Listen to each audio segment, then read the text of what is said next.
Buenos días con todos. Hoy día tenemos una nueva lectura en plan lector que corresponde a un cuento de las montañas escabrosas. Proseguimos con el autor norteamericano del romanticismo Edgar Allan Poe, que hemos estado dando lectura ya dos lecturas anteriores del mencionado autor romántico, el maestro del cuento policíaco, el maestro del cuento del terror y del misterio. Entonces, en este bimestre vamos a manejar este organizador visual para el plan lector. Aquí tenemos visualizado al autor, Edgar Allan Poe, al lado derecho, y al lado izquierdo la imagen de un cuento de las montañas escabrosas. Bien, entonces, este diseño, este organizador visual, se llama mapa argumental, casi parecido al mapa conceptual. Entonces, en tres aspectos se va a dividir este organizador visual. Primero, protagonistas. Sinónimo de protagonista es personajes, ¿bien? O participantes. Bien, protagonista. Aquí anotamos los nombres de los posibles autores del fragmento. Entonces acá voy borrando. De acuerdo a la lectura, la secuencia de la lectura, debo estar anotando los autores cuando dé el proceso de la organización de la lectura. Entonces es importante de que se maneje que en el proceso lector necesito mencionar la secuencia organizativa. Por eso el gráfico recibe por nombre organizador visual, organizador del conocimiento o mapa argumental del proceso lector. Entonces, de lo que se lee. Entonces, desde ese punto de vista, es importante que aquí en el lado izquierdo voy a anotar los personajes que participan en el proceso de la lectura del cuento. Bien, entonces ahí debo anotar básicamente lo que es la secuencia de los participantes. Bien, entonces acá en el lado izquierdo, donde es protagonista, son personajes. Bien, ahora vamos al rubro 2, dimensión temática. La dimensión, ¿qué cosa es una dimensión?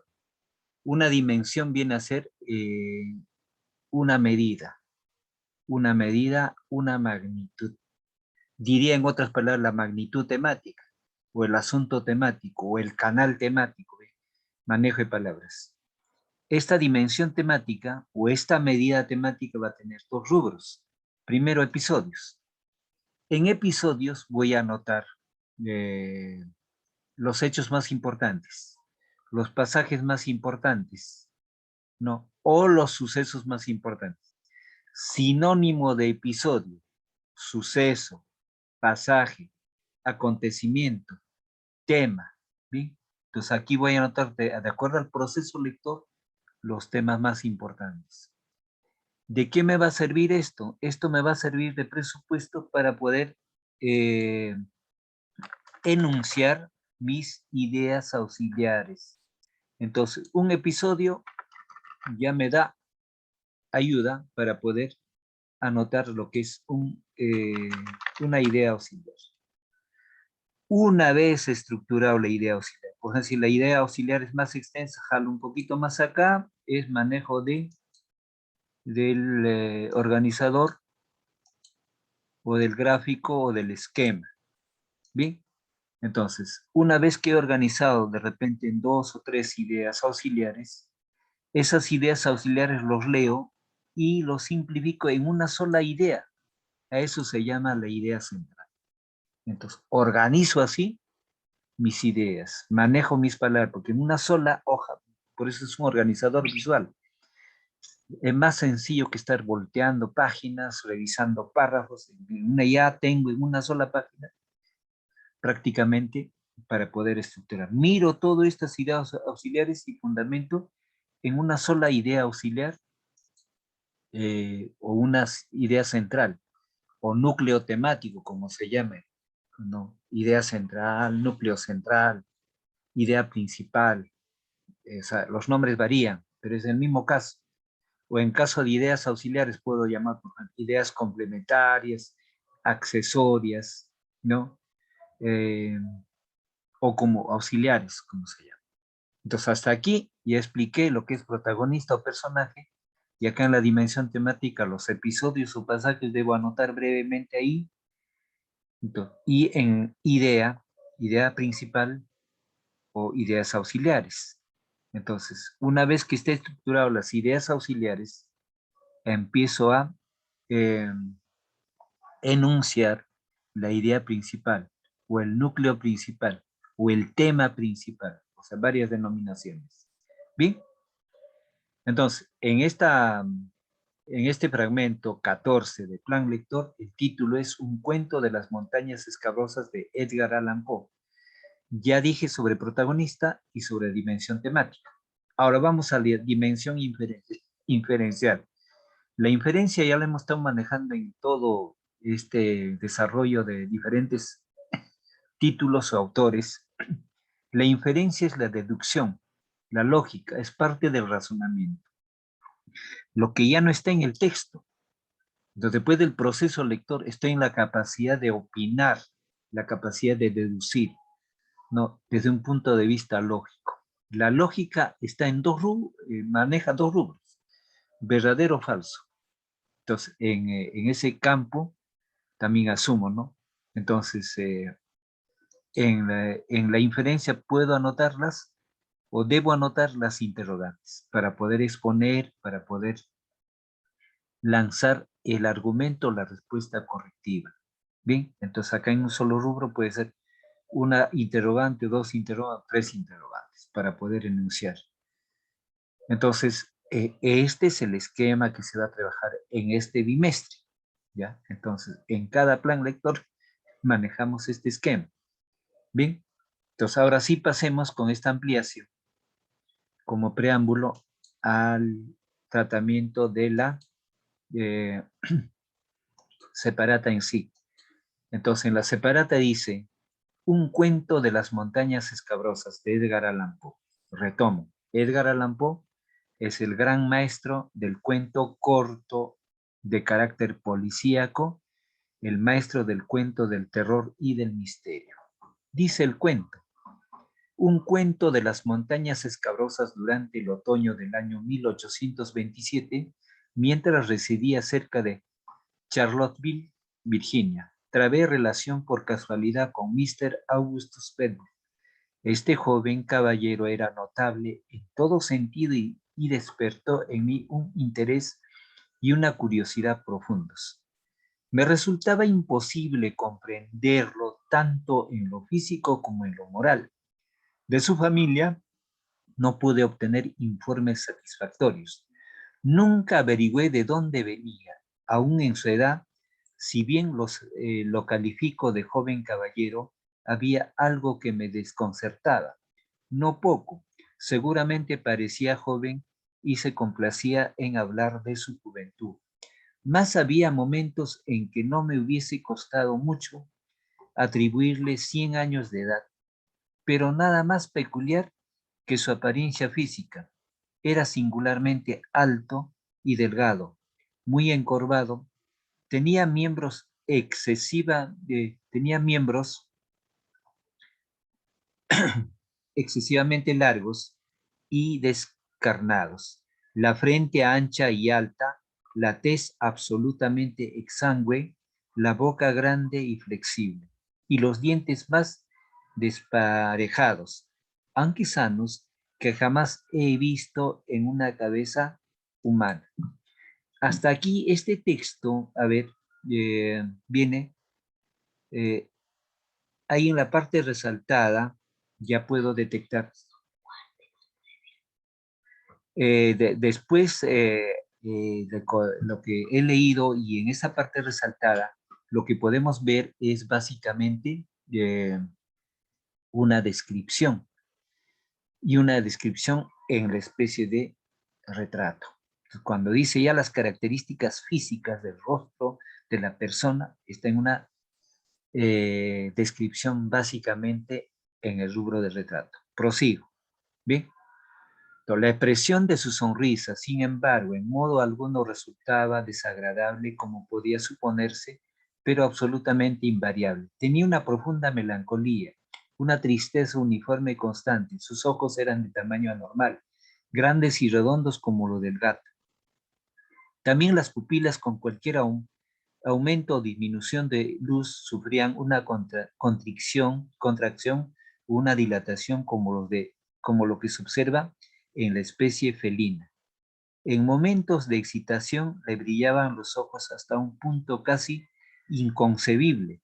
Parecían emitir rayos luminosos, no de una luz reflejada, sino intrínseca, como una bujía, como el sol, pero por lo general tenía un aspecto tan apagado, tan velado y opaco, que evocaban los ojos de un cadáver largo tiempo enterrado.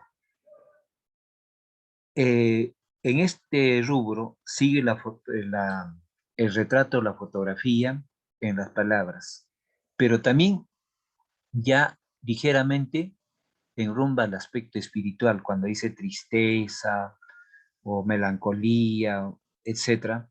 Entonces ya estamos entre el retrato y la prosopografía. La prosopografía es la descripción tanto del aspecto físico como lo moral. Ligeramente al aspecto moral ya está ingresando. Dice el autor, estas características físicas parecían causarle mucha molestia y continuamente aludía a 137 ellas en un tono en parte explicativo, en parte de disculpa. En la primera vez que me impresionó penosamente pronto, sin embargo, me acostumbré a él y mi incomodidad se desvaneció. Parecía proponerse, más bien insinuar, sin afirmarlo de modo directo, que su aspecto físico no había sido siempre el de ahora, que una larga serie de ataques neurálgicos lo habían reducido de una belleza mayor que la común a eso que ahora yo contemplaba. Hacía mucho tiempo que le atendía un médico llamado Templeton, un viejo caballero de unos 70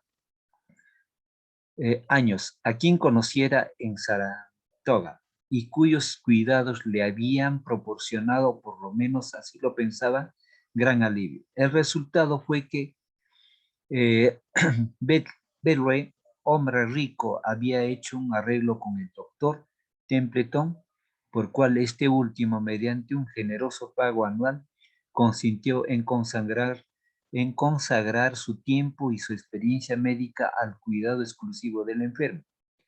El doctor Templeton había viajado mucho en sus tiempos juveniles y en París se convirtió en gran medida a las doctrinas de Mesmer.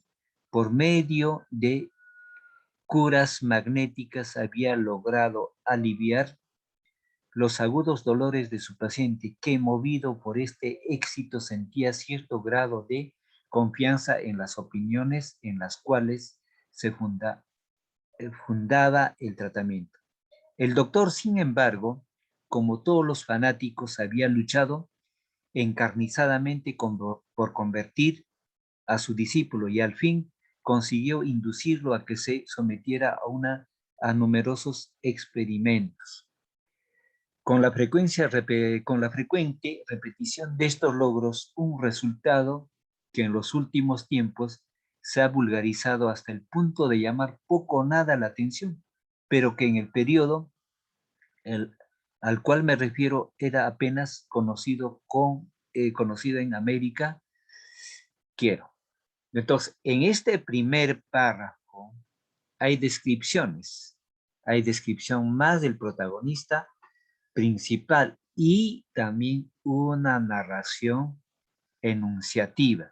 Bien, entonces, mire, la técnica que utiliza Edgar Allan Poe en sus narraciones es más ilustrativa y un alto manejo de la descripción. Bien, entonces dice, quiero decir que entre el doctor Templeton y Bates se había establecido poco a poco un rapport muy definido y muy intenso, una relación magnética no en condiciones de asegurar, sin embargo, que este rapport se extendiera más allá de los límites del simple poder de provocar un sueño.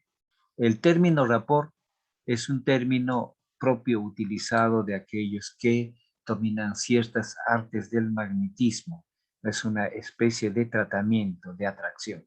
Bien, pero el poder en sí mismo había alcanzado gran intensidad. El primer intento de producir somnolencia magnética fue un absoluto fracaso para el mesmenista. El quinto o el sexto, 138, tuvo un éxito parcial, conseguido después de largo y continuado esfuerzo. Solo en el 12º, el triunfo fue completo. Después de este, la voluntad del paciente sucumbió rápidamente a la del médico. De modo que, cuando los conocí, el sueño se producía casi de inmediato por la simple voluntad del operador, aun cuando el enfermo no estuviera enterado de su presencia. Solo ahora, en el año 1845, cuando se comprueban diariamente miles de milagros similares, me atrevo a referir esta aparente imposibilidad como un hecho tan cierto como probado. El temperamento de Bedloe era sensitivo, excitable y exaltado en el más alto grado. Su imaginación se mostraba singularmente vigorosa y creadora, y sin duda sacaba fuerzas adicionales del uso habitual de la morfina, que ingería en gran cantidad y sin la cual hubiera resultado imposible vivir. ¿Para qué se utiliza la morfina? La morfina utiliza para algunos enfermos que ya tienen un mal bastante habitual. La morfina, al ingerirse, quita el dolor, los dolores que puede ocasionar un determinado, en algunos casos de cáncer, le aplican al enfermo morfina para que pueda subsistir y aguantar el dolor. Entonces, prosigo con la lectura, que ingiere en gran cantidad y sin la cual le hubiera resultado imposible vivir. Era su costumbre tomar una dosis eh, muy grande todas las mañanas, inmediatamente después del desayuno, o más bien después de una taza de café cargado, pues no comía nada antes de mediodía, y luego salía, solo acompañado por un perro, en un largo paseo por la cadena de salvajes y sombrías colinas que se alzan hacia el suroeste del Charlottesville y son honradas con el título de montañas escabrosas. Un día oscuro, caliente, neblinoso de fines de noviembre, durante el extraño interregno de las estaciones que en Norteamérica se llama verano indio, Mr. Bedloe partió como de costumbre hacia las colinas. Transcurrió el día y no volvió. A eso de las 8 de la noche, ya seriamente alarmados por su prolongada ausencia, estábamos a punto de salir en su busca cuando apareció de improviso en un estado no peor que el habitual, pero más exaltado que de costumbre. Su relato de la expedición y de los acontecimientos que lo habían detenido fue en verdad singular. Recordarán ustedes, dijo, que eran alrededor de las 9 de la mañana cuando salí de Charlottesville. De inmediato dirigí mis pasos hacia las montañas y a eso de las 10 entré en una garganta completamente nueva para mí. Seguí los recodos de este paso 139 con gran interés.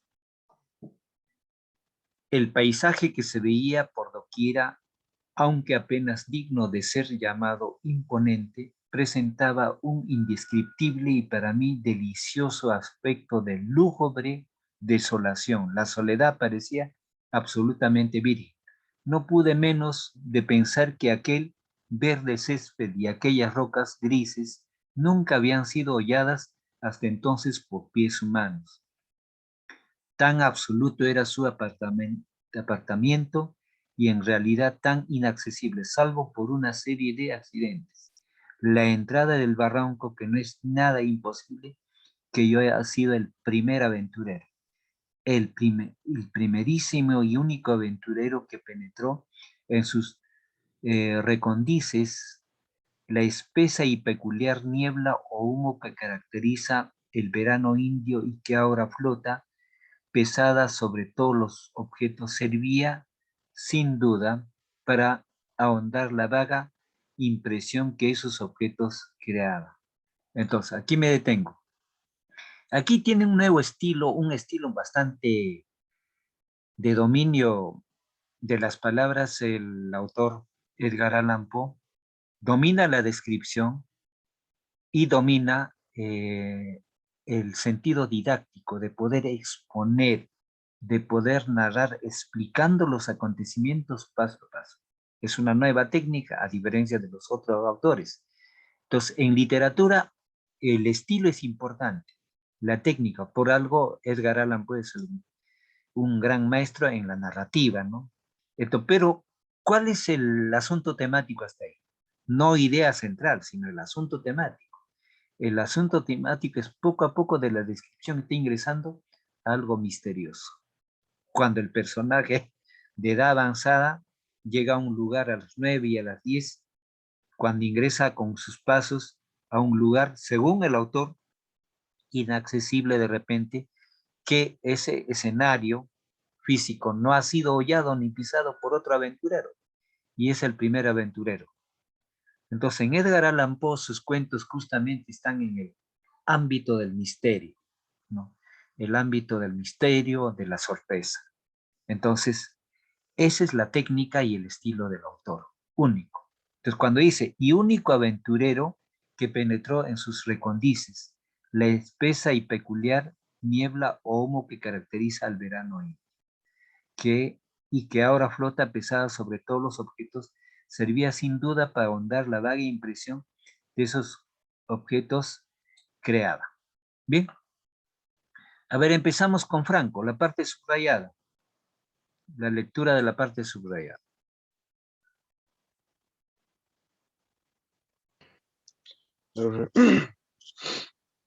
Tan densa era esta agradable bruma, que en ningún momento pude ver a más de 12 yardas en el sendero que tenía delante. Este sendero era sumamente sinuoso y, como no se podía ver el sol, pronto perdí toda idea de la dirección en que andaba. Entretanto, la morfina obró su efecto acostumbrado, el de dotar a todo el mundo exterior de intenso interés. En el temblor de una hoja, en el matiz de una brisna de hierba, en la forma de un trébol, en el zumbido de una abeja, en el brillo de una gota de rocío, en el soplo del viento. Ya, muy bien, prosigo. En los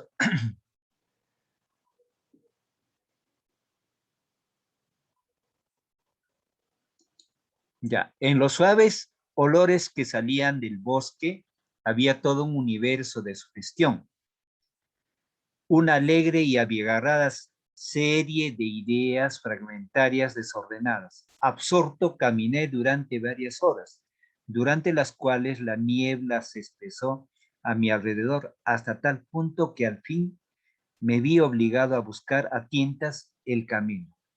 A ver, Fabricio, prosiga la parte resaltada. Fabricio. Fabricio tiene que estar atento al proceso lector. Gamboa. Gamboa. Entonces, Ya, y y la entonces parte resaltada, Gamboa. una indescriptible inquietud se adueñó de mí. Una especie de vacilación nerviosa, de temblor. Temí caminar, no fuera a precipitarme en algún abismo. Recordaba, además, extrañas historias sobre esas montañas escabrosas, sobre una raza extraña y fiera de hombres que ocupaban sus bosquecillos y sus cavernas. Mis fantasías vagas me oprimieron y desconcertaron. Fantasías más afligentes por ser vagas. De improviso detuvo mi atención el fuerte redoble de un temblor. Ya, muy bien. Hasta aquí ya estamos ingresando con mayor profundidad a lo que es el campo del misterio. Y lo que es el misterio es por descubrir algo, lo que significa algo en el ámbito físico de ese escenario de las montañas escabrosas de un personaje de edad avanzada que va manifestando esa aventura. 140. Mi asombro fue, por supuesto, extremado. Un tambor en esas colinas era algo desconocido. No podía sorprenderme más de sonido de la trompeta del arcángel, pero entonces surgió una fuente de interés y de perplejidad aún más sorprendente. Se oyó un extraño son de cascabel o campanilla como de un manojo de grandes llaves, y al instante pasó como una exhalación, lanzando un alarido un hombre semidesnudo de rostro atezado. Bien, Morán, la parte resaltada.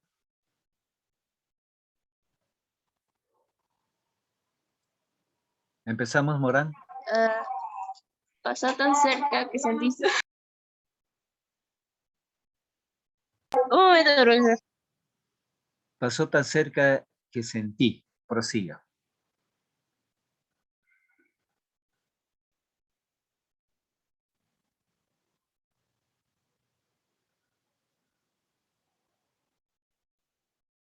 Bien. Pasó tan cerca que sentí su Aliento. aliento por un conjunto de aras de acero y lo sacudía vigorosamente al correr. Apenas había desaparecido en la niebla cuando, jadeando tras él, con la boca abierta y los ojos centelleantes, se precipitó una enorme bestia. No podía equivocarme acerca de su naturaleza. Era una hiena. La vista de este monstruo, en vez de aumentar mis terrores, los alivió, pues ahora estaba seguro de que soñaba e intenté despertarme. Di unos pasos hacia adelante con audacia, con vivacidad. Me frotó los ojos, grité y me pellizqué. Ya, gracias. Los brazos, un pequeño manantial se presentó ante mi vista y entonces, deteniéndome, me mojé las manos, la cabeza y el cuello. Esto pareció disipar las sensaciones equívocas que hasta entonces me perturbaran. Me enderecé como lo pensaba, convertido en un hombre nuevo, y proseguí tranquilo y satisfecho mi desconocido camino. Al fin, extenuado por el ejercicio y por cierta opresiva cerrazón de la atmósfera, me senté bajo un árbol. En ese momento llegó un pálido resplandor de sol y la sombra de las hojas del árbol cayó débil pero definida sobre la hierba.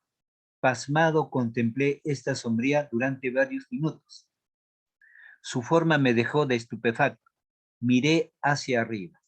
Entonces, no olvidar que en un proceso lector, mi recomendación es de que también hay que tender puentes, ¿no? O relacionar con otros temas.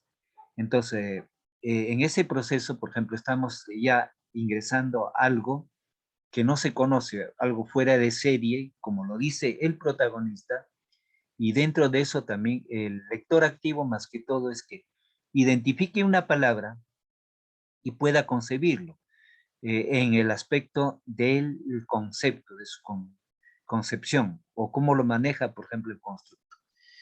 Ayer había dicho, por ejemplo, qué significa constructo en razonamiento oral.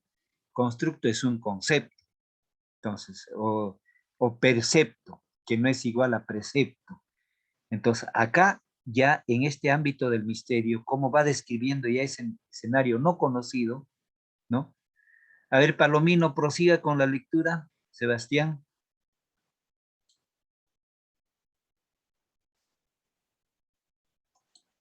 ¿Desde dónde, profe? Sí. A ver, un momentito. A ver, hay un momento. Ya. Ya, desde donde estoy subrayando, ¿eh? Por favor. Ya, esa parte resaltada. Ya. Di unos pasos hacia adelante con audacia, con vivacidad. Me froté los ojos, grité, me peñisqué los brazos. Un pequeño manantial se presentó ante mi vista y entonces, deteniéndome, me mojé las manos, la cabeza y el cuello. Esto pareció terrores, ah, esto pareció terrores, los alivió, pues ahora estaba seguro de que soñaba e intenté despertarme. Di unos pasos hacia adelante con audacia, con mi... uy, profe, se repite. Ya, está bien.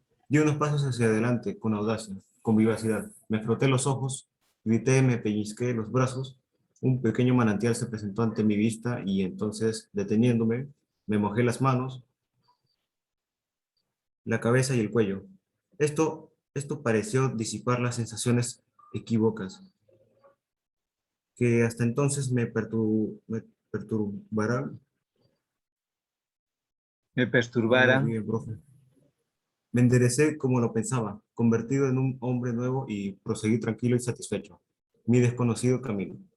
Al fin, extenuado por el ejercicio y por cierta opresidad, cerraron de la atmósfera. Me senté bajo un árbol. En ese momento llegó un pálido resplandor del sol y la sombra de las hojas del árbol cayó débil, pero definida sobre la hierba. Pasmado, contemplé esta sombra durante varios minutos. Su forma me dejó estupefacto. Miré hacia arriba, el árbol era una palmera. Entonces me levanté apresuradamente y en un estado de terrible agitación, pues la suposición de que estaba soñando ya no me servía. Comprendí que era perfectamente dueño de mis sentidos y estos sentidos Muy bien, brindaban. gracias. Entonces ahí dice, por ejemplo, estupefacto. Estupefacto es sorprendido como sinónimo, no perplejo.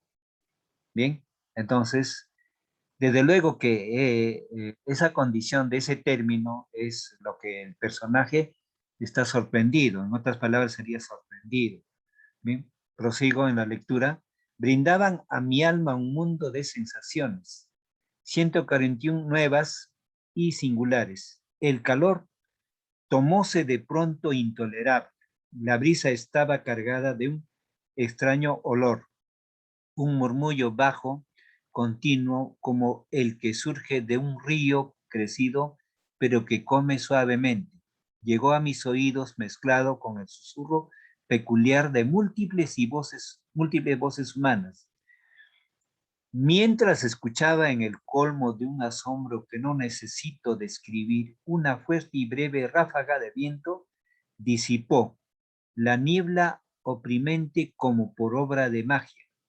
Me encontré al pie de una alta montaña y mirando una vasta llanura por la cual serpeaba un majestuoso río. A orillas de este río había una ciudad de apariencia oriental, como las que conocemos por las 1001 noches, pero más singular aún que las allí descritas, desde mi posición a un nivel mucho más alto que el de la ciudad. Podía percibir cada rincón y escondrijo como si estuviera delineado en un mapa. Las calles parecían innumerables y se cruzaban irregularmente en todas las direcciones. Bien, pero eran más bien pasadizos sinuosos de calles y bullían de habitantes. Entonces ahí, por ejemplo, cuando dice acá las 1001 noches, ese es para retomar si alguna vez ustedes si deben haber leído algún pasaje de las 1001 noches. Entonces, si han leído, el lector activo necesariamente recuerda ese pasaje para adentrarse y relacionar con el texto. Pero brevemente ahí me detengo. Tiendo un puente. Yo leía en un pasaje de las 1001 noches de la literatura árabe, que es muy extensa, de 4 tomos, decía que había una isla que un protagonista necesitaba eh, piedras preciosas, entre ellos diamantes. En esa isla habían muchos diamantes, pero tenía que pasar 3 o 4 barreras de serpientes muy venenosas. Entonces este caballero con mucha habilidad logra no ser atacado por las serpientes y logra sacar a granel, a flor de tierra, había muchísimos diamantes a flor de tierra, no había que escarbar nada, solamente cogerlo. El problema era que estaban custodiadas por varias barreras de serpientes muy venenosas. Entonces, cuando yo leo esto, cuando te dice el autor acá, Edgar Allan Poe, a orillas de este río había una ciudad de apariencia oriental conocida como como las que conocemos por las 1001 noches. Otro pasaje de las 1001 noches. Entonces, al describir en este momento de esa isla misteriosa de brillantes y de diamantes, tiendo un puente. Entonces, para entender más rápido una maravilla del escenario que está pasando este personaje. Bien. Entonces, otro pasaje de las 1001 noches es, en una escena había una sirena, ¿no? Una sirena que la mitad era carne y la mitad era piedra, pero tenía vida. Entonces, ese mundo, hay un mundo de fantasía. Bien. En el pasaje de las 1001 noches siempre está enfrascado de la religión musulmán, ¿no? Los pensamientos de Alá, las enseñanzas de Alá, en muchos de los pasajes de las 1001 noches. Bien, entonces, esa es una manera de tender un puente para adentrarse más. Entonces, así la capacidad de concentración sobre el texto que se está procesando es más rápida. Prosigo en la lectura, pero más singular aún que las que allí descritas, no, dicen más singulares aún, pero desde mi posición. Cuando dice singular, quiere decir que distintas, pero en ese entorno de maravilla y fantasía, aunque las de allí descritas desde mi posición a un nivel mucho más alto que el de la ciudad. Podía percibir cada rincón y escondrijo como si estuviera delineado en un mapa. Las calles parecían innumerables y se cruzaban singularmente en todas las direcciones, pero eran más bien pasadizos sinuosos que calles y bullían de habitantes. Las casas eran extrañamente pintorescas. A cada lado había profusión de balcones, galerías, torrecillas, templetes y minaretes. Fantásticamente tallados abundaban los bazares. Los bazares había un despliegue de ricas mercancías en infinita variedad y abundancias sedas, muselinas, la cuchillería más deslumbrante, las joyas y gemas más espléndidas. Pero cuando dice, mire, este escenario de joyas, gemas, en las 1001 noches también hay abundancia en esto, de gemas y joyas, ¿no? Y arreglos ornamentales en el atavío de las personas. A ver, vamos a invitar a Masifuen la lectura de este texto subrayado, resaltado. A Masifuen.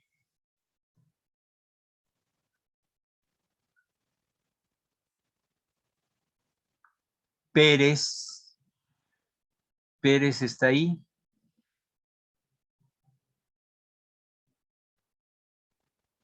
Pérez, ¿me escucha? ¿O a Masifuen? Sí, profe. Ya, lectura de la parte resaltada. Pérez.